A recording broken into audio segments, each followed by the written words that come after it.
Story वहीं से start होती है जहाँ पे मैंने पिछले चैप्टर में हमने छोड़ा था।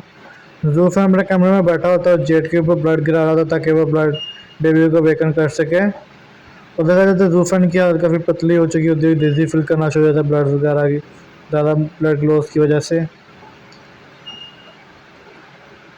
आगे हमें दिखाया जाता है कि जूफर कहता है कि अगर मैं भी गिव अप कर दूंगा तो दोबारा कोई चांस नहीं मिलेगा। दिखाया जाता है कि जूफर जख्मी हो जाता है, उसके मुंह में से खून निकलना शुरू हो जाता है, उसके हाथ के ऊपर भी खून निकलता है।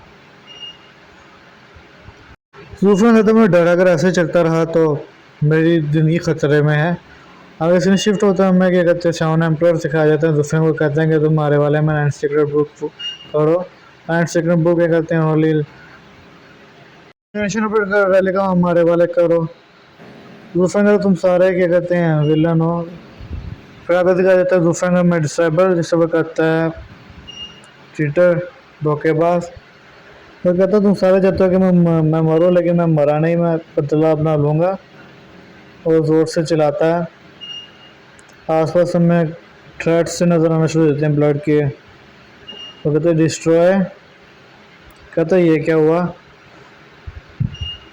जूफर कहता है फाइनली मैंने क्या कहते हैं कर लिया।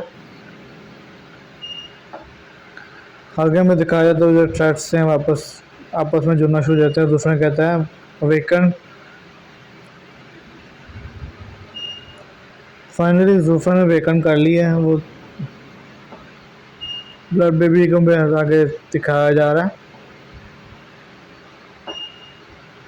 कहता मुझे पता चल गया मैंने कौन सा आगे मार्शल आर्ट यूज़ करने हैं। ब्लड बेबी वेकन हो चुके हैं, डिसाइड कर लिया मैंने। आगे सीन शिफ्ट होता है, सुबह हो चुकी है।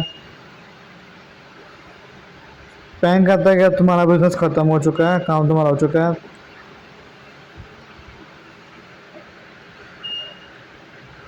जूफर कहता है कि क्या तुम 10 दिन के लिए मेरे रखवाली कर रहे थे, क्या तुम पूछोगे नहीं मैं अंदर क्या कर रहा था। आगे पैंग कहता है वो तुम्हारा काम है, मुझे इससे क्या लेना देना। जूफर कहता है मैंने कभी अपनी ज़िंदगी में ऐसे का भरोसा नहीं देखा, अनकंडीशनल, बगैर किसी वजह के। आगे पैंग कहता है काफ़ी मैग्नीफाइड हाउस है, बहुत बड़ा कभी कमाल का हाउस है, डिज़र्व करता है फैंग फैमिली, कई फैमिली फैंग सिटी में पहली बड़ी फैमिली है। आगे कई फैमिली के गार्ड्स लूफेंग को पैंग को रोक रहे थे। पैंग कहता है कि मैं क्या कहते हैं लू फैमिली का गार्ड गार्ड कैप्टन, और ये मेरे साथ क्या कहते हैं जू फैमिली का बटलर है। जूफेंग कहता है मैं बटलर कैसे बन गया, तो पैंग बताता है मिस जिया ने ऐसे किया है। जूफेंग गार्ड्स का ही नेचर देखे अपनी तरफ, तो पैंग की तरफ उसे किसी के वापस बाहर ले आता है और कहता है कि जो एटीट्यूड का सर्वेंट्स का होता है वही क्या कहते हैं मास्टर्स का भी होता है। बाद में देखने के लिए जाते हैं क्या कहते हैं लो फैमिली के वो ब्रदर सिस्टर की तरह। पैंग कहता है ये कैसे कर सकते हैं इस तरह, कोई ये ज़रा भी मेहमानबाजी नहीं दिखा रहे।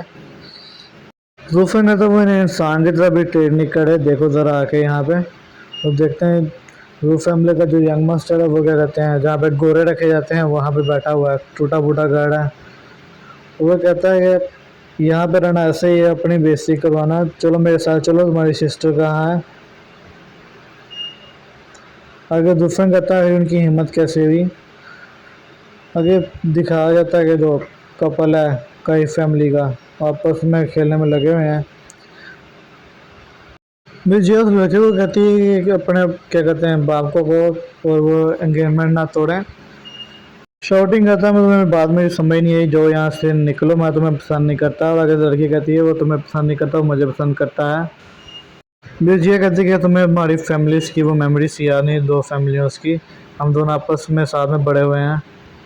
मैं भीख मांगती हूँ, तुम लो फैमिली की मदद करो। आगे सीन शिफ्ट वो आने की से देखना शुरू हो जाता है शॉटिंग। और जो उसके साथ वो लड़की वो आगे में जिया को थप्पड़ मारती है ज़ोर से और कहती है बिच उससे तुम दूर रहो, वो मेरा है।